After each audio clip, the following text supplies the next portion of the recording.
2 dari Program Studi Pendidikan Geografi, Fakultas Keguruan dan Ilmu Pendidikan Universitas Jember. Di sini saya akan melakukan observasi tentang kajian fenomena kondisi erosi tanah di Desa Sabrang.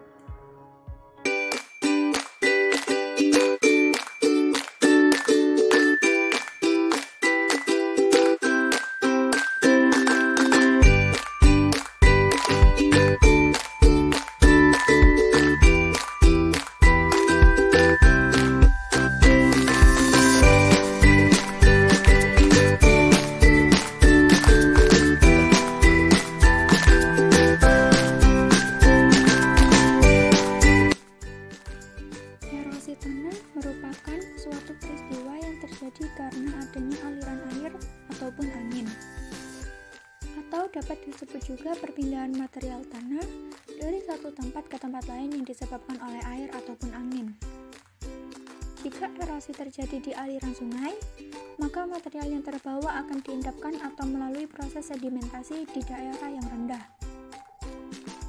Selain terjadi karena ulah alam, erosi juga dapat terjadi oleh ulah manusia yang menghancurkan tanah dan mempercepat perpindahan bahan organik dan partikel-partikel mineral tanah yang membuat hilangnya vegetasi alami.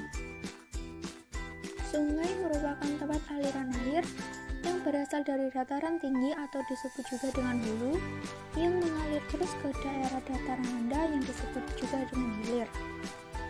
Dari adanya proses pengaliran air, terdapat proses perpindahan material yang berasal dari dataran tinggi. Material tersebut dalam proses perpindahannya mengalami perubahan dalam segi bentuk yang awalnya batu akan terkikis menjadi butiran halus yang di bagian hilir akan mengalami proses sedimentasi atau pengendapan.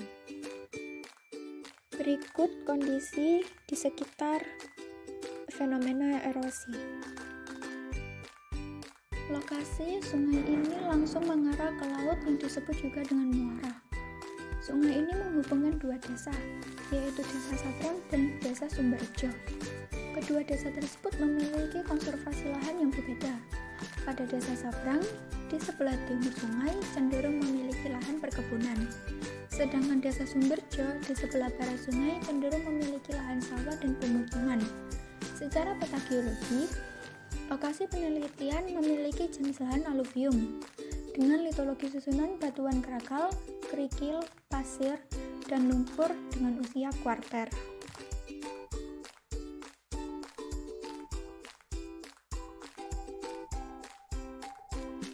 Sifat fisik tanah merupakan sifat-sifat tanah yang ditentukan oleh bahan penyusunnya.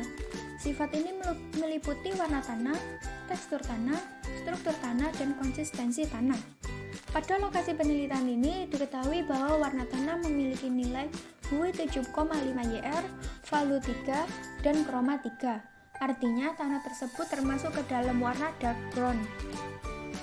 Pada tekstur tanah dapat membentuk bola sempurna, artinya tanah tersebut tidak bertekstur pasir.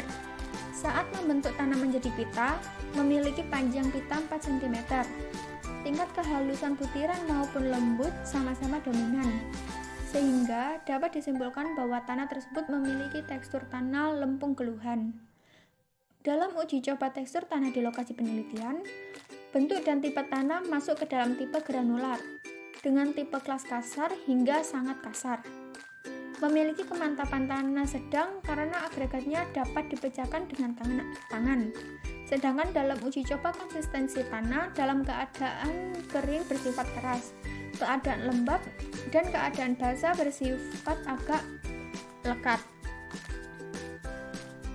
Plastisitas tanah tersebut bersifat liat, jadi kesimpulannya tanah di lokasi penelitian memiliki warna dark brown dengan tekstur tanah lempung keluhan, struktur tanah dengan tipe granular dengan kemantapan tanah sedang, dengan konsistensi tanah yang bersifat liat. Erosi di lokasi penelitian memiliki jenis erosi gerusan dan erosi percik yang dimana erosi tersebut disebabkan oleh air hujan dan gerusan aliran di permukaan bumi. Aliran tersebut dapat berupa aliran air hujan ataupun aliran air sungai. Dijelaskan bahwa erosi merupakan proses penghancuran partikel-partikel tanah yang selanjutnya akan mengalami pengangkutan dan perpindahan dari satu tempat ke tempat lain. Erosi yang terjadi di tebing diakibatkan pengikisan oleh air yang mengalir dari atas tebing dan didukung dengan adanya aliran sungai yang deras. Erosi yang terus-menerus terjadi akan mengakibatkan adanya longsor. Longsor merupakan bentuk erosi yang dalam pengangkutan dan perpindahan tanahnya dengan volume yang besar. Longsor terjadi karena akibat dari meluncurnya volume tanah pada lapisan agak kedap air yang jenuh air. Karena lapisan tersebut terdiri dari tanah liat. Longsor dicirikan dengan adanya lereng yang curam, memiliki cukup air dalam tanah, dan lapisan bawahnya yang agak lunak. Di lokasi penelitian, tampak kegiatan masyarakat yang menyeberangi sungai dengan perahu yang sudah dimodif untuk mengangkut sepeda roda 2. Sebelum menggunakan perahu, masyarakat setempat membangun jembatan dengan kayu. Namun, jembatan tersebut tidak layak pakai karena volume air sungai yang terus naik. Sehingga masyarakat menggunakan perahu. Jauh sebelum itu, akses untuk menyeberangi sungai tersebut terdapat jembatan gantung yang berbeda lokasi dengan lokasi penelitian, tepatnya di sebelah utara. Perpindahan jalur penyeberangan ini dikarenakan jembatan gantung yang akan diubah menjadi jembatan pada umumnya. Namun, sampai saat ini, proses pembuatan jembatan masih berlangsung sehingga kegiatan masyarakat bergantung pada perahu tersebut.